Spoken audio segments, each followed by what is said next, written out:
নমস্কার। কবি প্রমোদ বসুর লেখা কবিতা মারামারি। দাদা আমায় মারলে পরে দিদি ভীষণ বকে। দিদির শাসন দেখলে বাবা কান মুলে দেন তাকে। দিদির কান্না শুনে তখন রান্নাঘরে যিনি আঁচলে মুখ আঁকলে রেখে কাঁদেন তাকে চিনি।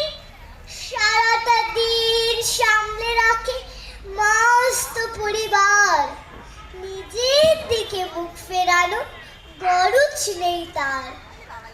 সবার দিকে সমান নয়, সমান নয় ভার। তিনি আছেন এই কথাটা বুঝে না সংসার। কোনো কিছুর জন্য যে তার নেই সামান্য দাবি, যদিও তার আঁচল বন্দি গৃহস্থালির চাবি। সবার জন্য আছেন তিনি সারা জীবন কাল।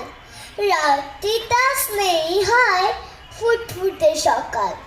তার স্বপ্নে আমরা থাকি, আমরা মানুষ হলে সাত পূরণের আনন্দ তার জীবন ঢেউ তোলে।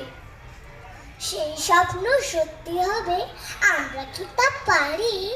দাদা যদি মারে আমায়, আমিও যদি মারি।